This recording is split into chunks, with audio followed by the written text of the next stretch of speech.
Today we're going to give you the base link for a toxic double rage tower ring base that's working amazingly for Sawan, and I'm hoping it does for you too. How toxic is the core of this base? Oh my word, I don't want to go anywhere near it. But if you find it in Legends League, like Alexis did here, there's not much you can do. Now that is a nice flame flinger. It's one of the rare locations on the base for flame flinger value. But we're going to focus on the Warden Charge. So we got a Warden Charge rocket balloon attack here, the strongest attack strategy in the game. So if you can stop it, you're going to go a long way to being successful in Legends League. Now this isn't the only Warden Charge I saw from this area of the base in terms of the replays that were shared with me, it wasn't the only fail either. This is a very dangerous area of the base to Warden Charge, as you'll see here. So the attacker elects not to fireball the Expo there. I probably would have gone for that. Goes for the Builder Hut instead, doesn't deal with the CC, and look at this, the Queen flanks beautifully. Now, the fireball probably should have gotten the CC down if Alexis redirected it better, but even if Alexis didn't, by the way, I nearly missed it there. Look at that bait for the Royal Champion or a Warden Charge. All those Teslas down there, and it just means the RC is not going to get anywhere near as much value because the Seeking Shield didn't really soften up any defenses. It just kind of helped the RC not go down instantly, and then yeah, look at that. So much damage all at once. Anyways, as I was saying before, I like the setup because the Queen is always going to flank beautifully to try and finish off the Warden after he hits the Fireball, because that's when the Warden's generally most vulnerable. That's the toughest time to keep your Warden alive, is when the Fireballs just happen, because it's kind of unpredictable where he's moving, and this base is beautiful at stopping that. Now, Alexis turns it into a Queen Charge here and does really well, even though the RC didn't get much value. Getting the Queen into the core of the base is super nice, but this defensive King gets beautifully in the way, and look at these Headhunters.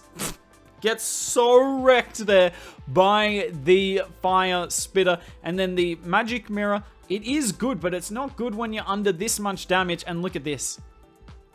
Town Hall will not go down. The King is on the outside of the base. I think if Alexis knew the King wasn't going to get the Queen wasn't going to get the Town Hall, would have sent the King in there. Tries with the rocket balloons. Look at how low health it is.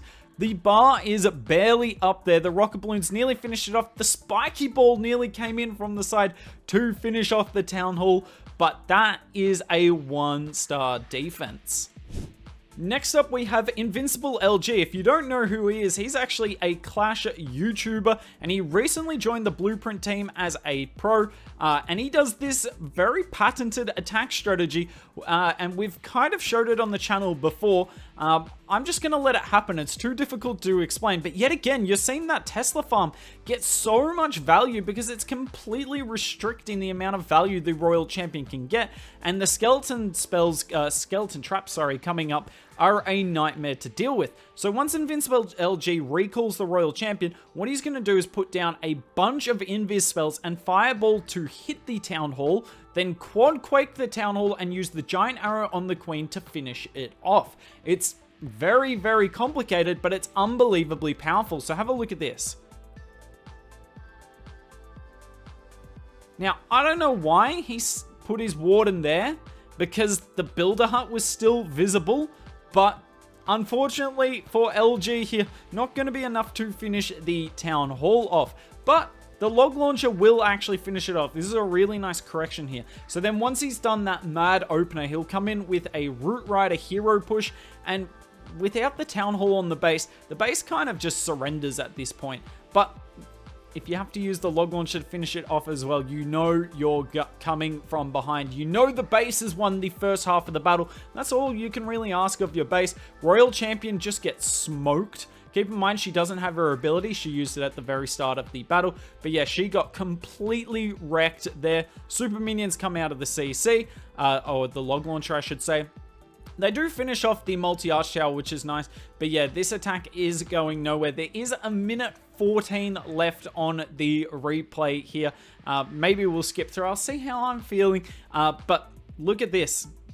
As I'm showing the hero equipment there, just in case you were curious on this attack strategy. We've definitely showcased this attack strategy on the channel before. I'll try and link it at the end of the video, because it's awesome to see. It was at Town Hall 16, but the same thing applies at Town Hall 17.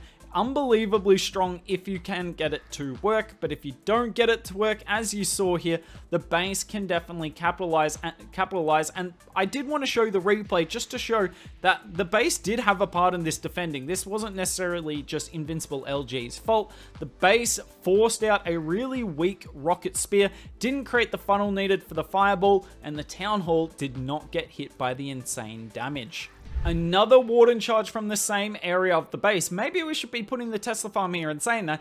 The Tesla farm's definitely getting some nice value. So you're going to see this attacker here, who I have to assume is from the United States of America, doing the Warden charge on the left.